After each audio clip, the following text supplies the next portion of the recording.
சிம்ம ராசி அன்பர்கள் உங்களுக்கு மகர சங்கராந்தி புருஷன் சொல்லக்கூடிய பலன்கள் என்ன அப்படின்னா அதிகாரம் பதவி உயர்வு அப்படின்றது கிடைக்கும் அப்படின்னு இருக்காரு. நீங்கள் என்ன வேலை செய்கிறீங்க அப்படின்னாலும் நான் பேருக்கு தாங்க அந்த போஸ்ட்டில் இருக்கேன், எனக்கு பெருசாக எந்த அதிகாரங்களும் கொடுக்கல, எனக்கு பெருசாக எந்த ரைட்ஸும் கொடுக்கல, நீ அதை பண்ணும் இதை பண்ணும் எந்த ரைட்ஸும் கிடையாது. எப்பவுமே வந்து பார்த்தீங்கன்னா ஒரு டாமினேட்டிங் கேரக்டர் அப்படின்றது வேணும். ஒரு கூட்டத்தில் இருந்தால் கூட நான் தலைவனாக இருக்கணும், தொண்டனாக இருக்க நான் விருப்பப்பட மாட்டேன். நான் ஆர்டர் போடக்கூடிய நிலைமையில் இருக்கணுமே தவிர ஒபே பண்ணக்கூடிய நிலைமையில் இருக்கக்கூடாது. இதுதான் நீங்கள் சிம்மம்மா இன்பில்ட்டாகவே டிஃபால்ட்டாகவே இந்த மாதிரி கேரக்டர்ஸ். அதே மாதிரி சிம்மராசி அன்பர்கள், நீங்கள் சிம்மராசி ஆணாக இருந்தாலும் சரி பெண்ணாக இருந்தாலும் சரி, உங்களோட வாழ்க்கை துணை மூலிமா ஒரு திடீர் அதிர்ஷ்டம் அப்படின்றது வரத்துக்கு வாய்ப்பு உண்டு. அந்த திடீர் அதிர்ஷ்டம் ஒரு 10,000 ரூபாய் அதிர்ஷ்டமான இருக்கலாம், 10 லட்சம் ரூபாய் அதிர்ஷ்டமான இருக்கலாம். ஏதோ ஒரு விதத்தில் உங்கள் வாழ்க்கை துணையினால் நீங்கள் சந்தோஷத்தை அனுபவிக்கக்கூடிய காலகட்டம். அது சந்தோஷத்தை அப்படின்னும் போது மனதளவில் இல்லை கிடையாது, இது எக்கனாமிக்கலி அவங்க மூலிமா ஒரு தனப்பிராப்தி அப்படின்றது வரராசி என்பர்கள். உங்கள் குடும்பம் சார்ந்து குழந்தைங்கள் சார்ந்து நீங்கள் சுப வரையோ அப்படின்றத பண்ணுவீங்க. ஆக இந்த மாதிரி நிறைய நல்ல விஷயம் இருக்குது. கொஞ்சம் கவனமாக இருக்க வேண்டிய விஷயமும் சொல்லியிருக்கேன்.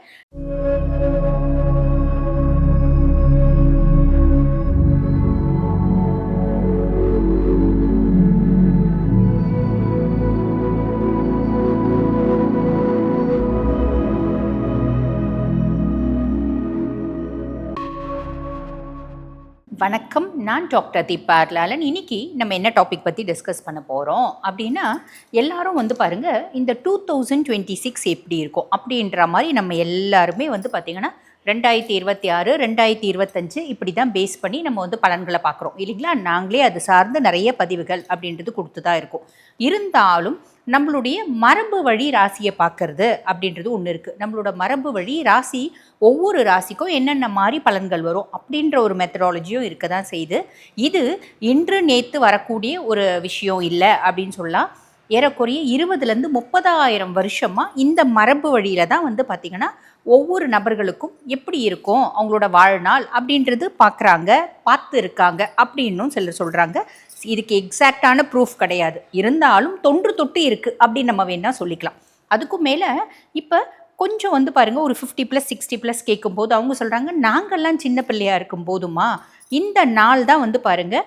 அது எந்த நாள் அப்படின்னா சூரியன் மகர ராசிக்குள்ளே பிரவேசிக்கும் நாள். இதை வந்து என்ன சொல்லுவாங்க அப்படின்னா மகர சங்கராந்தி அப்படிம்பாங்க.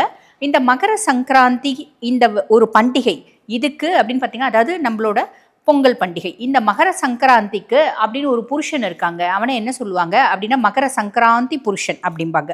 இந்த மகர சங்கராந்தி அன்றைய தினம் மகர சங்கராந்தி புருஷனுடைய அவனுடைய தோற்றம், அவன் என்ன ஆயுதத்தை ஏந்தி வந்திருக்கான், என்ன வாகனத்தில் வந்திருக்கான், என்ன ஆபரணங்களை போட்டிருக்கான், இதை வச்சு தான் வந்து பார்த்திங்கன்னா பலன் சொல்லுவாங்க அப்படின்னு சொல்லியிருக்காங்க.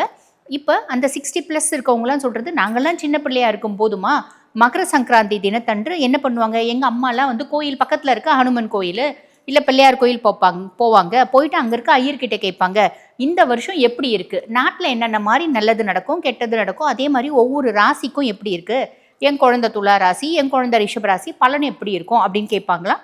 இன்றளவும் கொங்கு பெல்ட்டில் வந்து பார்த்திங்கன்னா இதை தான் வந்து முக்கியமான பலனாக வந்து கருதுறாங்க அப்படின்னு சொல்கிறாங்க. அப்படிப்பட்ட மகர சங்கராந்தி புருஷன் இந்த வருஷம் வந்து பார்த்திங்கன்னா மந்தன் அப்படின்ற பெயர் வச்சுட்டு வரான். அதே மாதிரி சாமரம் வந்து பார்த்திங்கன்னா ஷாமலம் அப்படின்னா என்ன அப்படின்னா கலகம், நாட்டில் வந்து கலகம் ஜாஸ்தி வருமா. அதே மாதிரி கொடை வந்து பார்த்தீங்கன்னா முக்தம் ஏந்தி வரான். அப்படின்னா என்னென்னா தபசிகளுக்கு பீடை அப்படிம்பாங்க. ஆன்மீகத்தில் பெரிய லெவலில் இருக்காங்க, நான் தான் அம்பிகை நான் தான் ஈசன் நிறைய பேர் சொல்லிட்டு இருக்காங்க பார்த்தீங்களா, அவங்களுக்குலாம் பிரச்சனை வரும் அப்படிங்கிறாங்க. புலி வாகனத்தில் எழுந்தொருளி வராரு. அப்போ புலி வாகனம் அப்படின் போது மிருக பயம் அப்படின்றதுக்கு, மிருகங்களால் பயம் அப்படின்ற ஒரு விஷயமும் வருது. ஆயுதம் கட்கம் ஏந்தி வர்றதுனால உலகத்தில் யுத்தம் நடக்கும் அப்படின்றது வருது. நட்சத்திரம் அனுஷம், வியாதி அனுஷம் வந்து பார்த்திங்கன்னா சனியினோட நட்சத்திரம். அப்போ உலகத்தில் வியாதி நிறைய வரும், ஜுவரம் நிறைய வரும், ஜுவர பீடை வரும் அப்படிங்கிறாங்க. திக்கு எந்த திக்கு நோக்கி வராருன்னா வடக்கு அப்படின்னா சர்வநாசம் அப்படின்னு அர்த்தம். அதே மாதிரி எந்த கிழமை வந்து அவர் வந்து உதிக்கிறாரு அப்படின்னா புதன்கிழமை அதிக மழை, போன வருஷம் இருந்த மாதிரி அதிக மழை இருக்கும் அப்படிங்கிறாங்க. ராசி விருச்சிகத்தில் வராரு, அதனால உலகளாவிய யுக்தம் இருக்கும் அப்படிங்கிறாங்க. ஆபரணம் வைடூரியம் பூண்டு வராராம், அதனால நிறைய இன்ஃபெக்ஷியஸ் டிசார்டர்ஸ் வரும் அப்படின்னு சொல்லியிருக்காங்க. என்னம்மா ஒரு வார்த்தை கூட நல்ல வார்த்தை சொல்ல மாட்டிங்களாம்மா அப்படின்னா, உலக நடப்புக்காக இது என்னென்ன மாதிரி உலகத்தில் நடப்பு இந்த அழிவினை வரும் அப்படின்னு சொல்லியிருக்காங்க. இதுலேருந்து காப்பாற்றிக்கிறதுக்கு ஒரு வழியும் சொல்லியிருக்காங்க. அது என்ன அப்படின்னா சிவ வழிபாடு. அதே மாதிரி பார்த்தீங்கன்னா கால பைரவ வழிபாடு, அம்பிகையில் தசமகா வித்யாவில் ஒரு மகாவித்யானோட வழிபாடு பிரசித்தி பெறும் அப்படின்னு சொல்லியிருக்காங்க. அதுக்கும் மேலே நம்ம காஞ்சி மகா பெரியவா எப்பயுமே சொல்லுவார், உலகம் எப்பெல்லாம் வந்து அழிவை நோக்கி போகும் அப்படின்ற பயம் இருக்கோ அப்போ நம்ம பாராயணம் பண்ண வேண்டியது என்ன அப்படின்னா விஷ்ணு சஹஸ்ரநாமம். இல்லை வீடுகளில் ஒரு முறையாவது விஷ்ணு சஹஸ்ரநாமம் நம்ம டேப்பில் போட்டு விட்டுட்டோம் அப்படின்னா உலகம் காப்பாற்றப்படும் அப்படின்றது நிதர்சனமான உண்மை. ஆக இந்த மகர சங்கராந்தி புருஷன் ஒவ்வொரு ராசிக்கும் என்னென்ன மாதிரி பலன்கள் வரும் அப்படின்னு சொல்லியிருக்கா. அந்த பலன்களை நேரம் வீண் பண்ணாம சட்டுன்னு பார்த்துடலாம். சிம்ம ராசி அன்பர்கள், உங்களுக்கு மகர சங்கராந்தி புருஷன் சொல்லக்கூடிய பலன்கள் என்ன அப்படின்னா அதிகாரம், பதவி உயர்வு அப்படின்றது கிடைக்கும் அப்படின்னு இருக்காரு. நீங்கள் என்ன வேலை செய்கிறீங்க அப்படின்னாலும் நான் பேருக்கு தாங்க அந்த போஸ்ட்டில் இருக்கேன், எனக்கு பெருசாக எந்த அதிகாரங்களும் கொடுக்கல, எனக்கு பெருசாக எந்த ரைட்ஸும் கொடுக்கல, நீ அதை பண்ணணும் இதை பண்ணணும் எந்த ரைட்ஸும் கிடையாது. எப்படி அப்படின்னா இந்த பிரகாஷ் ராஜ் சார் வந்து பார்த்திங்கன்னா ஜெயம் ரவி சார் படத்தில் வந்து பார்த்திங்கன்னா செஸ் விளையாட கூப்பிடுவார். ஏய் கிங்க இங்கே வை, ஏய் இங்கே வை அப்படின்ற மாதிரி ஆர்டர் போட்டே இருப்பார் பார்த்தீங்களா.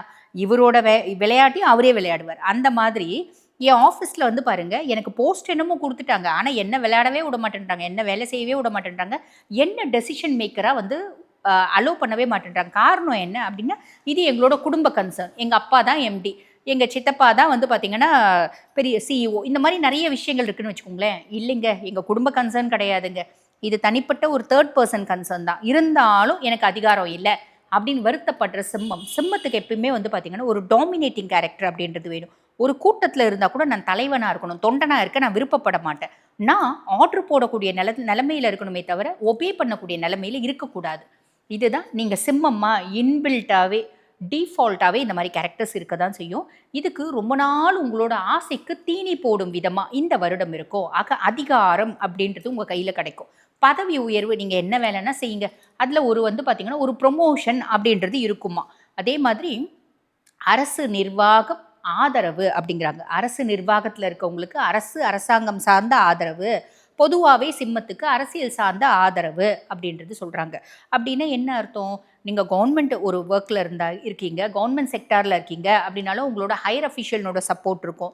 அதே மாதிரி உங்கள் ஆஃபீஸில் ஒரு நல்ல பேர் இருக்கும். இல்லை அப்படின்னா நிறைய பேருக்கு இந்த அரசியல் சார்ந்த ஆதரவு அப்படின்னா என்னென்ன, எங்கள் சொந்தக்கார் வந்து பார்த்திங்கன்னா இந்த கட்சியில் நின்றுட்டாருங்க, இது ஜெயிச்சிட்டாரு, கவுன்சிலராக இருக்கார், எத்தனை போஸ்ட் இருக்குது, இந்த மாதிரி யாரோ ஒருத்தவங்க நம்மளுக்கு சப்போர்ட்டிவாக இருப்பாங்க அப்படின்றது சொல்கிறாங்க.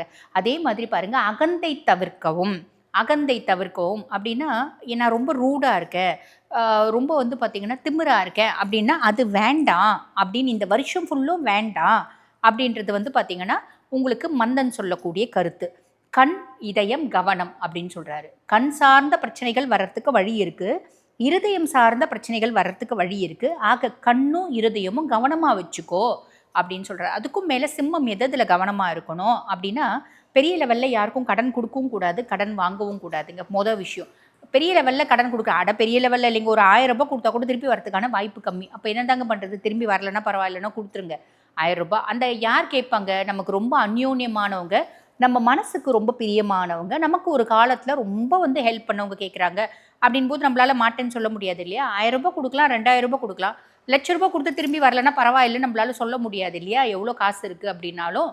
ஆக கடன் பெரிய லெவலில் கொடுக்கவும் வேண்டாம். அதே மாதிரி நீங்கள் கடன் பெரிய லெவலில் வாங்குறீங்க அப்படின்னாலும் அது வட்டி போடும், வட்டி குட்டி போடும், குட்டி குட்டி போடும், இந்த மாதிரி பிரச்சனை வரும். ஆக இதில் கவனம் அப்படின்றத வச்சுக்கோங்க. அதே மாதிரி குடும்பத்துலேயோ வேலை செய்கிற இடத்துலையோ நம்மளோட சமுதாயத்துலையும் நம்மளுக்கு சின்ன சின்ன அவப்பேர், சின்ன சின்ன வந்து பார்த்திங்கன்னா ஒரு குழப்பங்கள், சின்ன சின்ன விதத்தில் நம்ம செய்யாததுக்கு நம்ம மேலே ஒரு பழி சொல்லுக்கு ஆளாகிறது, பழி போடுறது, இந்த மாதிரி விஷயம்லாம் நடக்கும். அப்போ நம்ம என்னதாங்க பண்ண முடியும், நம்ம செய்யறதுக்கே நம்ம மேலே பழி வருது அப்படின்னா ரொம்ப சிம்பிளுங்க, இதுவும் கடந்து போகும் அப்படின்ற மாதிரி அமைதியாக இருக்கீங்க அப்படின்னா ஒரு காலகட்டம் வரும், இவங்க ஒன்றுமே செய்யலை, அவங்க தேவையில்லாமல் இவங்க மேலே பழி போட்டாங்க அப்படின்றது நிரூபிக்கப்படும். எத்தனையோ வந்து பார்த்திங்கன்னா ரொம்ப நாள் வந்து பிரச்சனை இருக்க விஷயமா இருந்தால் கூட நமக்கு வந்து பார்த்திங்கன்னா ஒரு காலகட்டம் கத்திரிக்காய் முத்தனை சந்தைக்கு வரும் அப்படின்வாங்க பார்த்தீங்களா, அந்த மாதிரி நம்ம மேலே தப்பு இல்லை அப்படின்னா அது வரும். நம்ம தப்பு அப்படின்னாலும் நம்ம தப்பு வெளியே சுட்டி காமிக்கப்படும். ஆக நீங்கள் அமைதியாக இருக்கீங்க அப்படின்னா மட்டும் போதுமானது, வேறு பெருசாக எதை பற்றியும் யோசிக்கணும் அப்படின்ற அவசியம் இல்லை.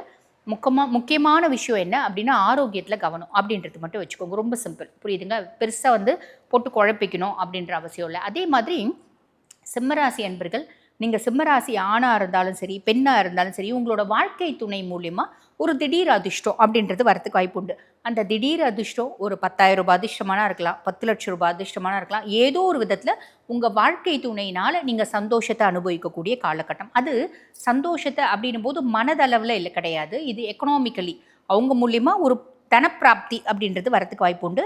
அதே மாதிரி உங்களோட பிஸ்னஸ் பார்ட்னர் மூலயமா உங்களுக்கு வந்து பார்த்திங்கன்னா ஒரு நல்ல ஒரு செய்தி, என் தொழில் வந்து முன்னேறத்துக்கு எங்கள் பிஸ்னஸ் பார்ட்னர் ஒரு பிரதான காரணங்க, அவர் தாங்க ஒரு தூணாக இருந்தார் அப்படின்னு நீங்கள் சொல்லுவீங்க. எப்படி சொல்ல முடியும் அப்படின்னா, மேபி எப்படி இருக்கலாம் அப்படின்னா, அவர் ஏதோ ஒரு விதத்தில் அவருக்கு ஏதோ கையில் கொஞ்சம் அமௌண்ட் இருக்கலாம், அந்த அமௌண்ட்டை கொண்டு வந்து அவர் பிஸ்னஸில் இன்வெஸ்ட் பண்ணலாம். அதனால் உங்களுக்கு வந்து பார்த்திங்கன்னா நிறைய கிராக்கிகளை பிடிக்கக்கூடிய ஒரு சூழ்நிலை, உங்களோட பிஸ்னஸை வந்து பார்த்திங்கன்னா பெரிய லெவலில் கொண்டு போகக்கூடிய சூழ்நிலை. ஆக மொத்தம் ஏதோ ஒரு விதத்தில் லைஃப் பார்ட்னரும் பிஸ்னஸ் பார்ட்னரும் ரொம்ப ஹெல்ப்ஃபுல்லாக இருப்பாங்க. இது ஒன்று ஞாபகம் வச்சுக்கோங்க. அதே மாதிரி எல்லாரும் என்னை சுற்றி என் கூட உறவாக பழகினாலும் சந்தோஷமாக பழகினாலும் எனக்கு இப்போ என்ன தோணுது அப்படின்னாங்க, நான் அமைதியாக இருந்தால் நல்லா இருக்கிறேன். அதே மாதிரி 10 பேர் இருக்க இடத்துல போனால் எனக்கு பிடிக்க மாட்டேங்குதுங்க, நான் தனியாக இருந்தால் ரொம்ப நல்லா இருக்குது, தனிமை தான் இனிமையாக இருக்க மாதிரி இருக்குது. என் மனசு இறையாற்றலை தேடி போகுது, என் மனசு ஜீவ சமாதி போகணும்னு தோணுது, சித்தர்களை வந்து பார்த்திங்கன்னா பார்க்கணுன்னு தோணுது, இறையாற்றல்னால் என்னன்னு தோணுது, நான் ஏன் பிறந்தேன், இந்த மாதிரி நிறைய விஷயங்கள் நம்மளுக்கு தோணும். என்னை நான் அறிதல் அப்படின்ற மாதிரி தோணும். இது செய்யலாமா? தாராளமாக செய்யலாம். சிம்மராசி என்பர்கள் உங்கள் குடும்பம் சார்ந்து, குழந்தைங்கள் சார்ந்து நீங்கள் சுப வரையோ அப்படின்றத பண்ணுவீங்க. ஆக இந்த மாதிரி நிறைய நல்ல விஷயம் இருக்குது. கொஞ்சம் கவனமாக இருக்க வேண்டிய விஷயமும் சொல்லியிருக்கேன். இந்த மாதிரி சின்ன சின்ன விஷயங்களில் நீங்கள் கவனமாக இருக்கீங்க அப்படின்னா மட்டும் போதுமானது. இந்த வருடம் நிறைய நல்லது உங்களுக்கு நடக்கும் அப்படின்னு நான் சொல்லிங்க. உங்களுக்கு வந்து பார்த்திங்கன்னா மகர சங்கராந்தி புருஷனே சொல்லியிருக்கேன். வாழ்த்துக்கள். இப்போ நான் சொல்லியிருக்கிறது வந்து பாருங்கள், உங்கள் ராசிக்கு மகர சங்கராந்தி புருஷன் சொல்லக்கூடிய ஒரு பொதுவான பலன்கள்.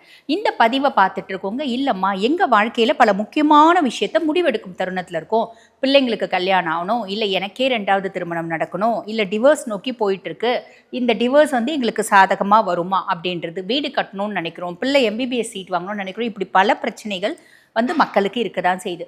அந்த மாதிரி உங்களோட தனிப்பட்ட பிரச்சனை எதுவாக இருந்தாலும் உங்கள் சுய ஜாதகம் தாங்க அதுக்கு இண்டெக்ஸ். 100க்கு 100% கரெக்டாக இது ஆகும், ஆவாது, ஆவறதுக்கு 40% வாய்ப்பு, 90% வாய்ப்பு, இப்படி பர்சன்டேஜோடு சொல்லிட முடியும். ஆக அந்த மாதிரி உங்கள் சுய ஜாதகத்தை நீங்கள் தெரிஞ்சுக்கணும் அப்படின்னா, நான் பேசிகிட்டு இருக்கும்போது என்னோடய வாட்ஸ்அப் நம்பர் கொடுத்துருப்பாங்க, அந்த வாட்ஸ்அப் நம்பருக்கு கால் பண்ணி அப்பாயின்மெண்ட் ஃபிக்ஸ் பண்ணி என்கிட்ட பேசிக்கலாம். தேங்க்யூ.